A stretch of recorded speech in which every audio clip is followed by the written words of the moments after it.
Hi, hello, and welcome, or welcome back, I suppose. We are entering the spooky months, and personally, maybe it's just what I gravitate towards, but there is something about historical fiction that just feels so of the season. There is a particular rainy, damp darkness about them. And nobody quite embodies that for me quite like Stacey Halls. I've read 2 of her books so far. I believe she has only released the 3, and I have never been disappointed, and I've always felt her books feel so right as the nights are getting darker. I discovered her kind of by accident towards the end of the summer last year as part of the 6 of the Best series that I did. Like, it was a sort of mystery bag that my library offered, though I don't think they do that service anymore. I believe they do a newer kind of version of it online, and I'm sure at some point I will investigate what that's about. And while I'm not a huge historical fiction reader, I do think that finding the familiars in that little mystery bag was great for me. I have always looked forward to seeing what Stacey Halls does next, and like I say, I have not been disappointed so far, and spoiler alert, this is no different. I was actually supposed to read this just before I was going to get surgery, but I didn't quite finish it in time. Well, I didn't even start it, but I didn't get it finished in time for the surgery to be able to, even if I just had a script ready or anything like that.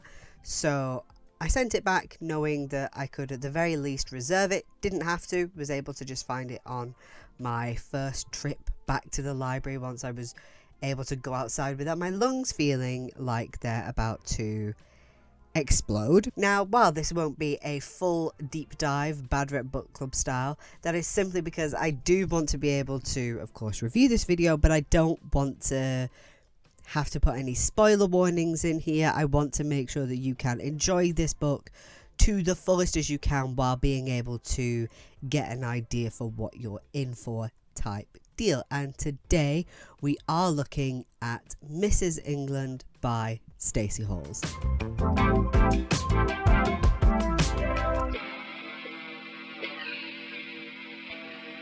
Now, usually when I do review when I do my book reviews on here, I usually only talk about the very first line to talk about the tone it sets for the rest of the novel. However, here, I actually want to talk about the entire opening paragraph because I just think it is a stunning way to open a book, and it really does give you an idea what you're in for. The woods at night were far from silent. Nightjars and owls called their strange solos, and my boots crunched on the stones littered on the track. All around was the sound of water. Hang on. Cats! Be nice to each other. Yes, you. Be nice. Where are you going, dickhead? Okay, she's just standing in the doorway, but maybe we will get a Zelda sighting today. Surprise. It's a Zelda. She has a bit of hormonal acne at the minute, but she's okay. That's what's on her little chin. Okay, she wants to get down. Let's try that again, shall we? The woods at night were far from silent.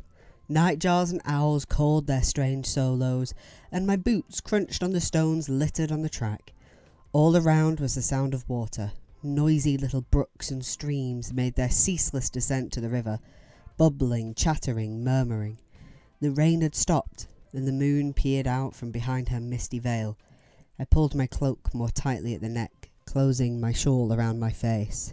I will be going into more detail about this later, but her descriptions of place are so beautiful, and the preface in general really does just set up that there is this malingering, not quite rightness right from the very start. Now, this is one of those where it's a moment from later in the book, and I do believe it's handled incredibly well. It is 50-50 as to whether that technique goes well, because on the one hand you have it like this where you've got so much brilliant fucking writing between the here's what's coming intro and the actual moment that happens with, and you go, oh shit, we're here, wait, that's that, we're coming up to, like, I realized maybe a couple of pages before that, like at most like 5 pages before that, we were like, oh, we're at the intro moment, like we're getting to that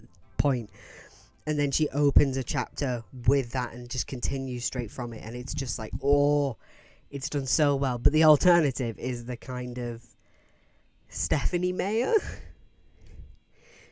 who, like, effectively goes, look, there's good shit coming in the future, there's an actual scene with some plot. I'm very aware that a lot of romance books do not necessarily have plot in the way that will you two behave something like this does. The plot functions differently, but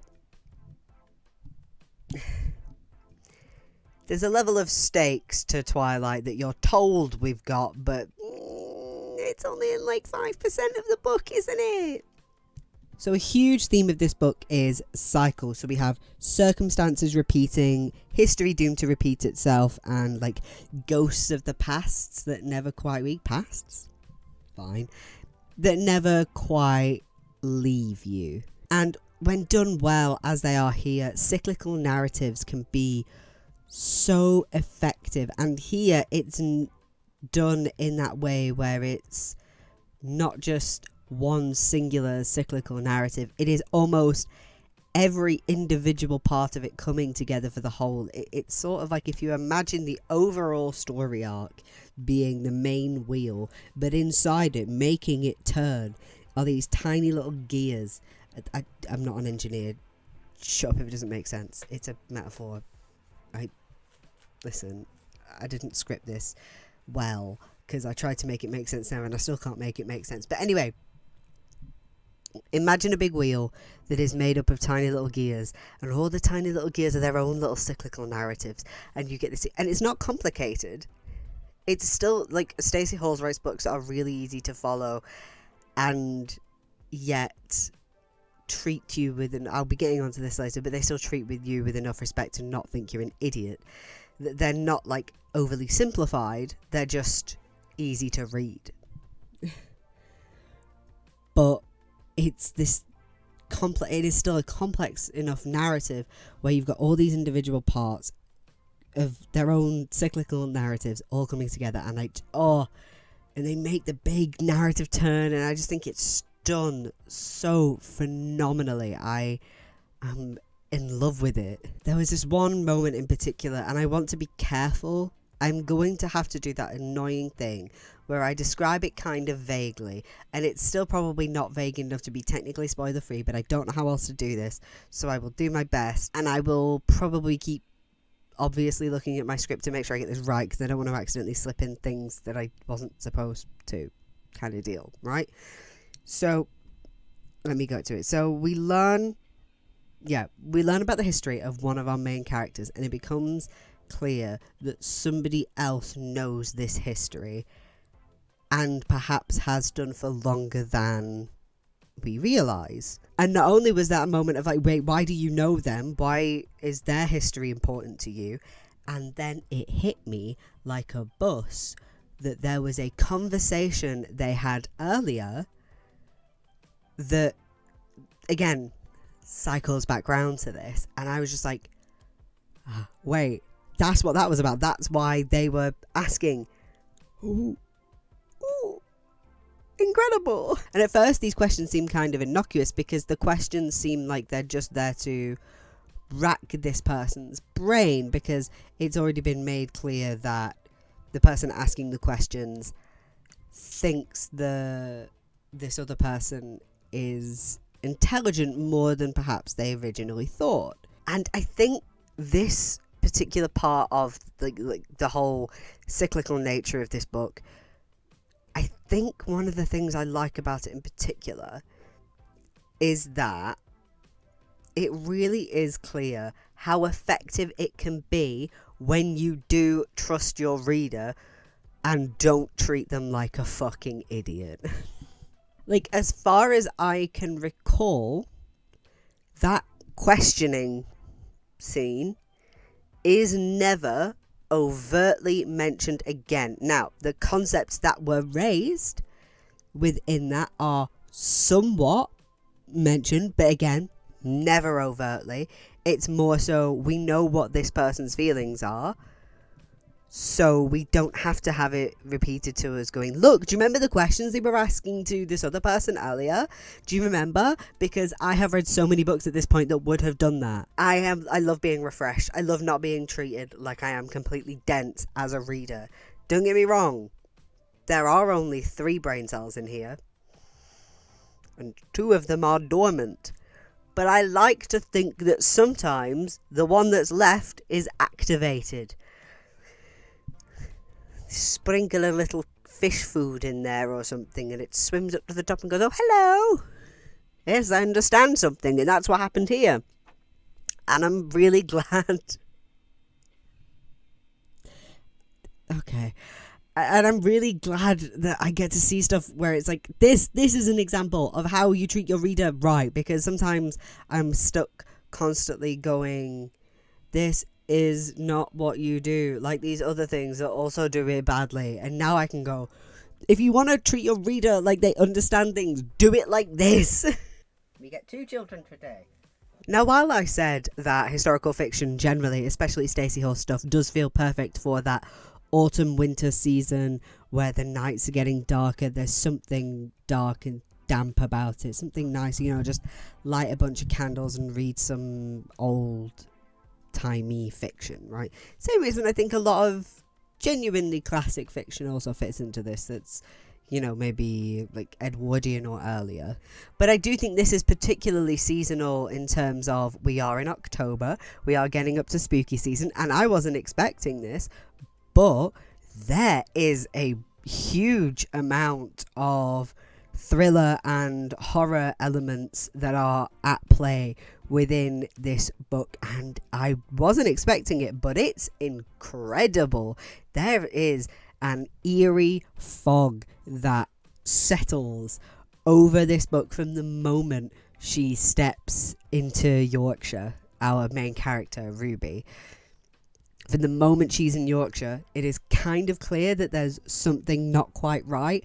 And that fog is creeping in from that opening chapter, because while I only read you the first paragraph, it's clear that there is something wrong towards the end of it.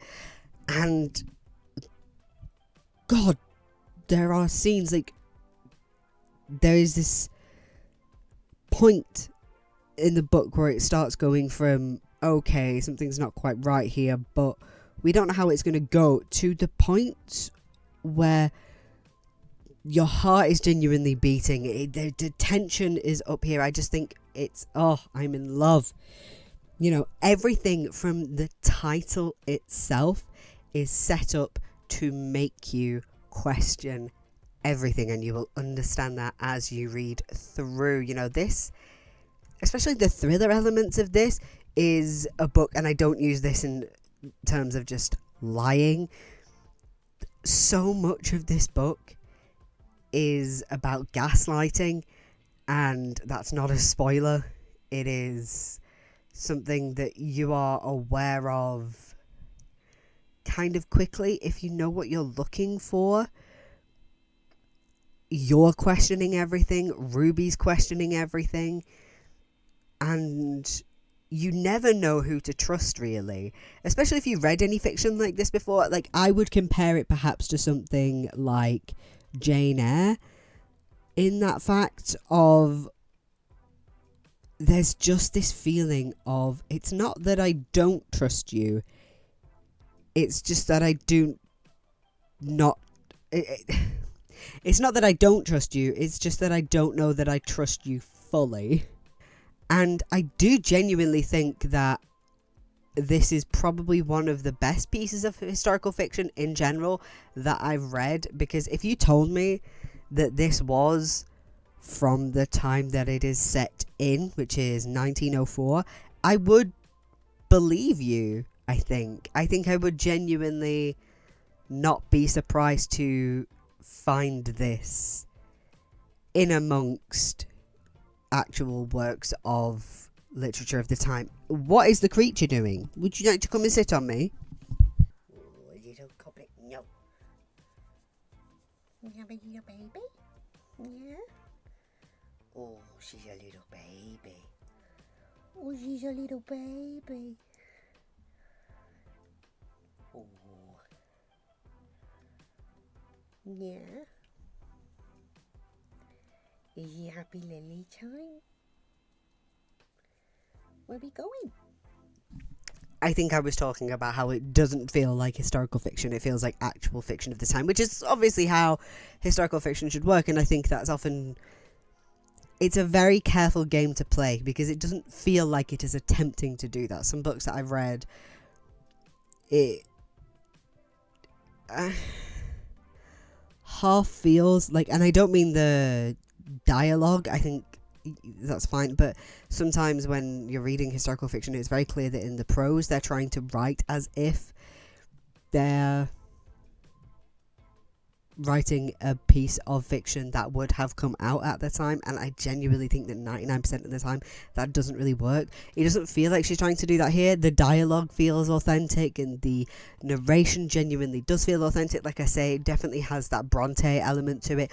I mean, it being in Yorkshire and you've got the woods and she talks about the moors, yeah, you're going to be made to think of the Brontes, but I just think it is so effective at what it does. And like I say, the horror elements are so... whenever they're in the woods at all, but especially at night, just incredible. And the thing is, like I say, at first you know that there is something wrong. You can't trust certain people. But then as the book goes on, there becomes a complete amount of distrust. And like I say, I don't just mean there's a kind of lying here. The gaslighting that goes on throughout this book is done so effectively because you genuinely do begin to question just everything. And it's just such a good piece of fiction when it comes to reliability and how much you can depend on people, because even the narrator herself, she's not an unreliable narrator in the sense of like you can't believe a word she's saying, but little bits of descriptions and stuff because she's seeing something. Hello? Probably one of the cats. When she's doing descriptions of stuff of places, sometimes it feels like new places, there's this minor amount of exaggeration that, again, it's not that it makes you question her, but it does make you go, that's not quite true.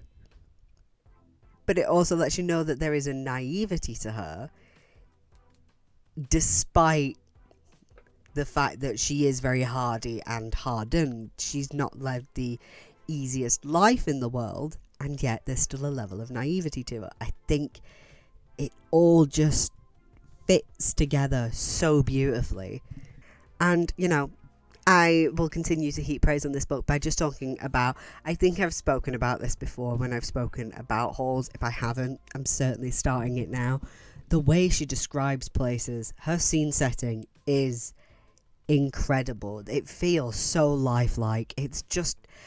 There's something in my eye.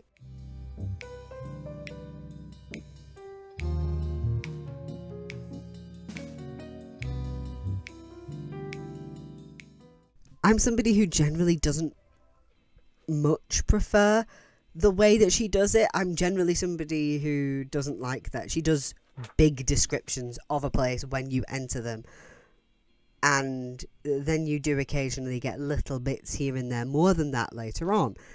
I generally prefer maybe a small amount of description when you walk into a place, but then you get more and more as time goes on. But with her, I don't mind, because there is something, like I say, so lifelike, so beautiful about everything.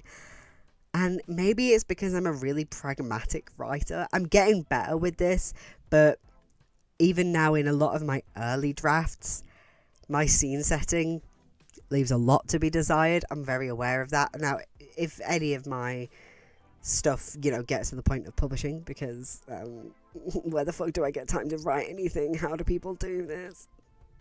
I'm working on it. But anyway, by the time it gets to a publishable point, that's maybe not going to be as much of an issue. But I know in my early stages it is. So I think I love reading stuff like this because it is stuff that's only going to be a help to my work. Because, obviously as writers, we should all be readers. Because if you don't read, your writing is never going to be as good as it could be.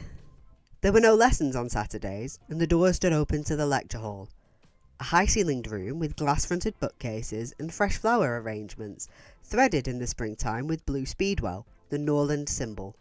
Behind the desk, a map of the British Isles spread across one wall. Beside it, an upright piano. A tapestry hung above the bookcases, 4 or 5 feet high, of a lion climbing a hill. And I know that's... okay. Fine. And I know that's relatively simple description overall, but I just find, and she goes on to describe, I believe it's the office of the head of the Norland Institute, the nursing institute where Ruby, our protagonist, is, she had her training. And everything she describes just feels so brilliant, whether she is describing it for the first time like that, or the ways that people interact with spaces, the way that people affect spaces. So Mr. England, the head of the house she ends up working for much of the book, she works for one family in the beginning. She doesn't go with them when they leave somewhere. Please tell me that's still going. Yeah. Sorry. Lily's been pressing buttons as she walked past, and it looked like she'd paused it for a moment, and I was going to cry. But no. So, she works for one family in the beginning, and then she gets sent to the England's house. Hence the book being called Mrs. England. But Mr. England is a big man, and she often describes that, specifically the nursery, the way that whenever he's in there, everything feels smaller, and the way that he just dwarfs everything around him. And just every time she describes places, it feels so... like I described already the opening paragraph. Again, beautiful description of place. Her landscape descriptions, beautiful. Her descriptions of buildings, both interior and exterior, everything, just... oh.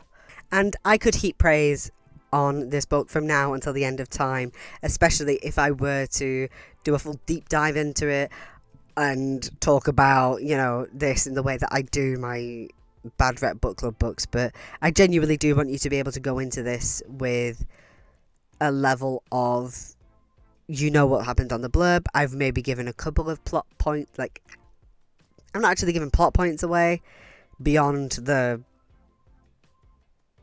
her becoming a nurse in one place and then moving somewhere else, but she's going to be with the Englands. That's on the blurb, so I think we're okay there. And while obviously this isn't the perfect book, the only issues that I put into my notes were the most nitpicky stuff that, were I doing a deep dive, I would still bring up. But honestly, it's the sort of thing that goes fine. Maybe it's 8 or a 9 out of 10 rather than a full 10 out of 10. And there are so few books in the world that are a 10 out of 10, because I will have issues. There are always tiny little issues with books and stuff, but I just... hello, who is it now? Oh, it's Fat Cat. He's a big fat cat. He's a big fat cat. Fat cat. Fat cat. Wiggle, wiggle, wiggle, wiggle. Big cat.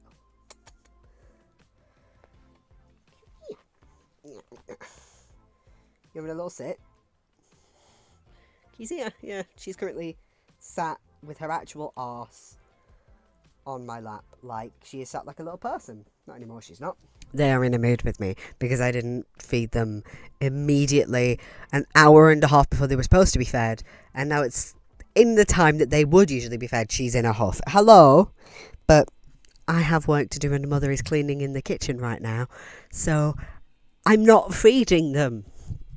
They will be fed as soon as I'm done here. So let's try and wrap this up. Like I was saying, is this a perfect book? No, but my issues with it are the most nitpicky little stuff, like, off the top of my head, a hissing sound for a word that doesn't have any sibilant sounds in it. It always really annoys me. And it's something that doesn't really make sense to me, but apparently it's like one of those kind of like things where every time Ruby goes, I'm from Birmingham, the Yorkshire people go, oh, you're from the Black Country, or something similar to that. And I'm like, is the Black Country the same as Birmingham? Because I don't think it is, but maybe historically it was all the same thing, or maybe to some people that doesn't matter as much, but to me they're different. Like, Birmingham is Birmingham and the Black Country is like Dudley and whatever, right?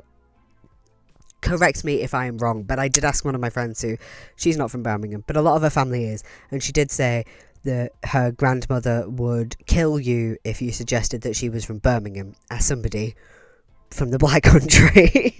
And this is a firm contender for one of my top 10 books of the year, and I do think that I will be at some point getting myself a copy of this, because rereading this and spotting all of the stuff that I missed earlier on, because this is she ran out, okay, because this is absolutely one of those books where, because of the way you are questioning everything, but at first you're not questioning in quite the same way, I would love to be able to go, oh, and that's why they did that, and that's why they did that. There's so much that I missed that I didn't talk about because I wasn't entering into spoiler territory. Certain characters and all of that stuff that I could sit and talk about this forever.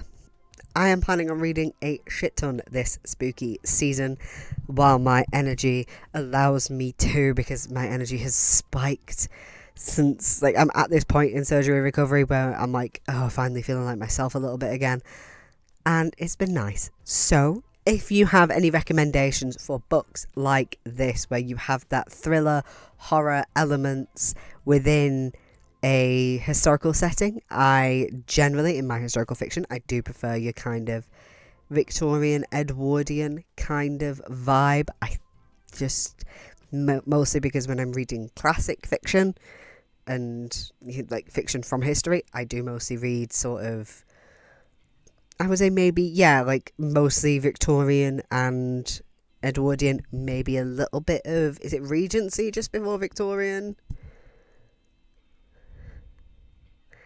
Whenever Byron was around and all that fucking bunch. I'm bad with my eras. I'm not good with history, but I do like reading about it. So again,